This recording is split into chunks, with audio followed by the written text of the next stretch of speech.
Elk Horn Coal Corporation ran into financial trouble, and the case was submitted against the corporation on October 4th, 1949. The Bank of Mill Creek filed the lawsuit against the corporation with the Supreme Court of Appeals of West Virginia. The final decision came down on February 14th, 1950. This would be the first of two lawsuits between the two companies. These two lawsuits would eventually lead to the company being sold to Beth Elkhorn Coal. Once again, we are turning to Justia U.S. law for this information. While they do use AI for their summaries, they are the only source for the lawsuits that are currently online. We are hopeful that one day the actual cases will be made available for everyone to view. All aboard the Kentucky-Tennessee Living Time Machine. Please fasten your seatbelts and keep your arms and legs inside of the vehicle at all times. But to get going, we need your help. We still need to fire up that time machine to transport us. Please help us by clicking on the like, subscribe, and bell notification buttons down below. Not only does this fire up the time machine for our flight back in time, but it convinces the YouTube algorithm that we need a bigger vehicle to reach more people who love history as much as you do. Now, back to our story. Represented parties.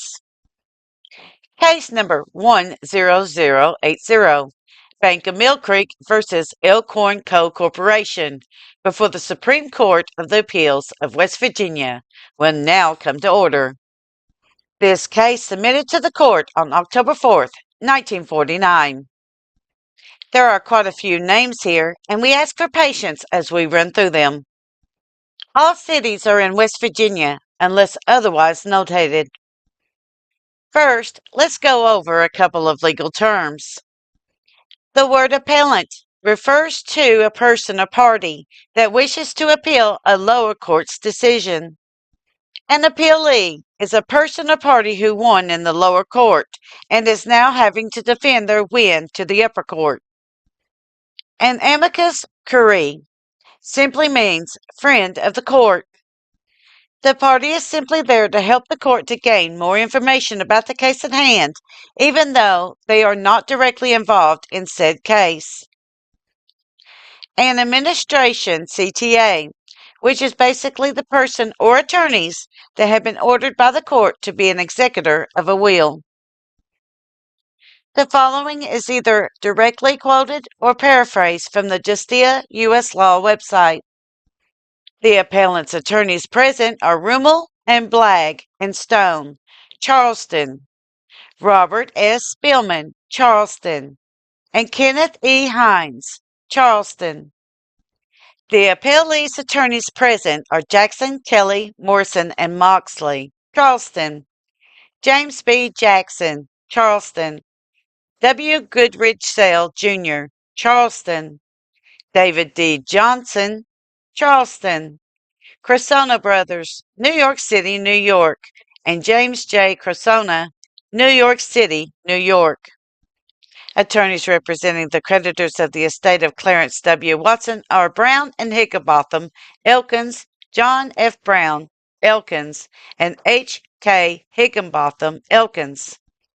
Amicus curiae, on behalf of Sam G. Poliano and Company, a corporation. And finally, acting as administration CTA for the Clarence W. Watson estate is Ernest Hutton, who is represented in this case by Herschel Rose Jr., Fairmont, Russell B. Goodwin, Russell G. Nesbitt, C. Lee Spillers, Wheeling. Author B. Koontz. The presence of Koontz is not that surprising during this case. It was understood that upon the death of Watson, that Koontz would retain control and management of Elk Horn Coal until the debt was fulfilled. The debt was incurred from when the Western Pocahontas Corporation, a wholly owned subsidiary of the Chesapeake and Ohio Railroad Company, loaned an advance to Elk Horn Coal Corporation for $1,500,000 to keep it solvent.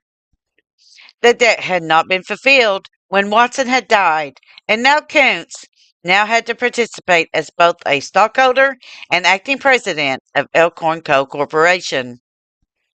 Koontz was also acting as administration CTA for the estate of Patrick D. Koontz, George Ward, surviving trustee, Carl W. Clayton, Harry B. Crane, J. H. Wheelwright, C. W. Wheelwright, J. F. Caulfield, Arthur W. Smith, Maud Copeland Haas, Frank Haas, Joyce Davis, R. Kennard, Thomas L. Muncaster, F. W. Boyce, William Courtney, and Mrs. J. N. Camden, the last two named being the executors of the estate of J. N. Camden and Mrs. Sprigg D. Camden.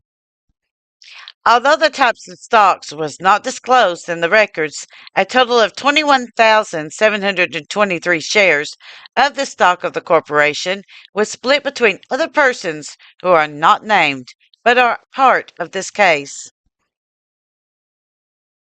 The plaintiff's case. The suit began in the Circuit Court of Kanawha County by the Bank of Mill Creek. The following is either directly quoted or paraphrased from the Justia U.S. law website. 1. It is alleged that Mill Creek owned 32 shares of the first preferred stock of Elk Horn. 2. That Elk Horn Coal owned approximately 18,466.66 acres of land in fee, 128,853.16 acres of minerals, and 815.85 acres of surface, and a large amount of personal property.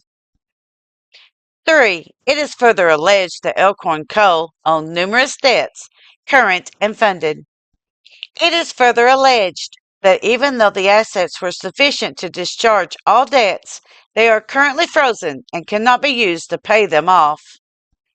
It is suggested that Elk Horn Coal has defaulted on some of its funded debts. Therefore, creditors of Elk Horn Coal should be allowed to foreclose on these liens, and the valuable part of the lands and personal property should be sold and the proceeds given to the creditors to satisfy these debts. 4. That, quote, in accordance with the prayer of the bill, W. W. Goldsmith and Howard N. Evingston were appointed receivers by the Circuit Court of Kanawha County. And in a similar proceeding brought in Letcher County, Kentucky, the said Goldsmith, Evenson, and J. J. Moore were appointed as ancillary receivers in the state of Kentucky.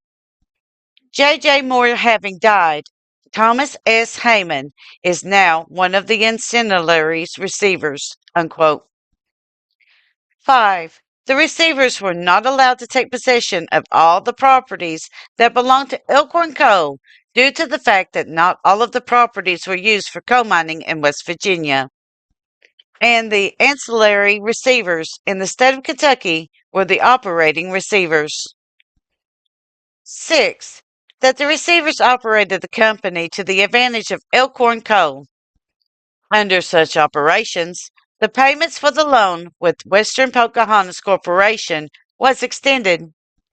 Thereby, the indebtedness amounting to approximately $200,000 was released to the injury of Western Pocahontas Corporation.